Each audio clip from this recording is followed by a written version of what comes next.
Yackel explains that participative leadership involves decision processes or procedures that allow others to influence his or her decision.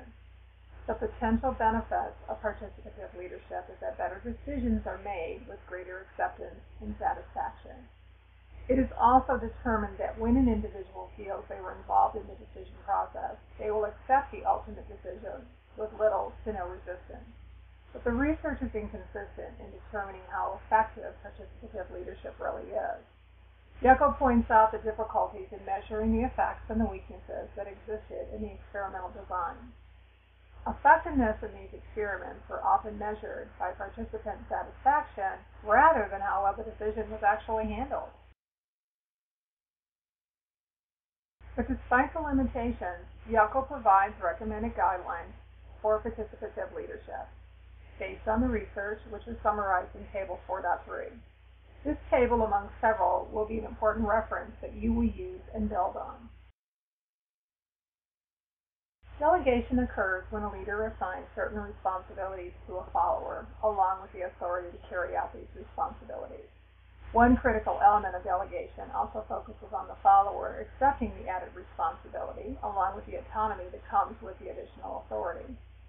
Research shows that delegating improves follower commitment and job enrichment, as well as helping the leader with time management. It is also a very good strategy for developing future managers. A criticism of the research is that we don't really know why it works, or whether the benefits are specifically from the act of delegation or through other variables. For example, a leader who is willing to delegate likely has trust in the follower, so the relationship, rather than the delegation, may be the variable that promotes greater follower commitment. Additionally, a leader who delegates is investing in the development of the follower through additional coaching and performance feedback, and this may be a variable that contributes to the higher level of follower commitment. What we do know is that the activities involved in delegation correlate with these positive benefits, and in Table 4.6, Yackel provides his guidelines on what to delegate and how to delegate. Empowerment is the act of giving followers more power and influence over work-related decisions. It is part of decision-making, but different from participative leadership and delegation in that the latter is about power sharing provided from the leader, where empowerment is about the motivation and self-efficacy of followers due to any number of leader behaviors. With empowerment, the focus is from the perspective of the followers, so it will have less attention in this part of the course where we are mainly looking at the leader. The benefits include stronger task commitment, greater initiative and persistence, innovation and learning, as well as less turnover due to higher job satisfaction. Research shows that it correlates with leadership effectiveness and organizational performance. The only limitation is that we don't fully understand the consequences of empowerment because we lack studies in this area. For example, does it cost a business more when using an empowerment strategy? And if so, do the costs outweigh the benefits? And is the leader willing to relinquish some control to the followers?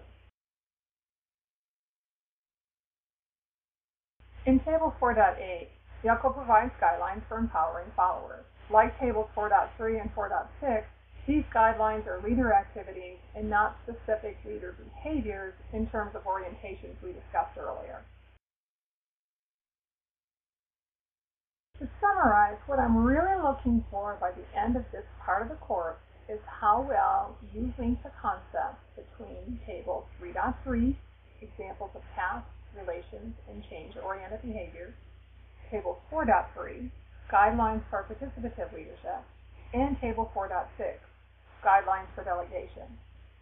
Table 3.3 is expressed in terms of leader behaviors.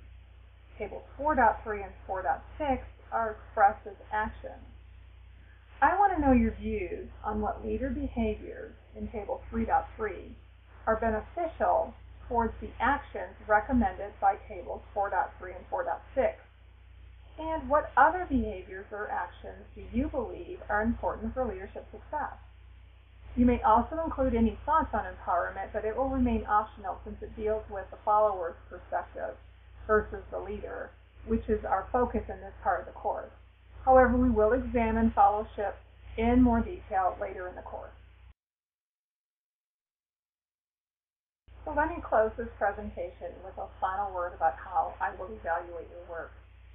Here is an example of a grading rubric, which is a tool I will use to evaluate your assignment.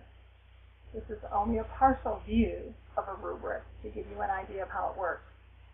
Each row represents a criterion with weight. Each column represents an achievement level that runs from unacceptable to accomplished. I will look for a cell under the achievement level that best represents your work for the particular criterion, and then award the number of points provided.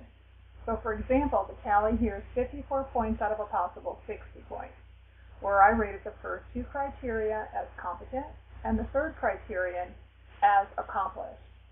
Using the rubric provides more objectivity in the grading process, and you can use the rubric before submitting your work to understand my expectations for the specific assignment. Each assignment type has a different rubric, so remembering what Stephen Covey's second habit tells us, begin with the end in mind. I highly recommend you review the rubric before you start the assignment to better understand what's expected. And definitely contact me should you have any questions about the rubric.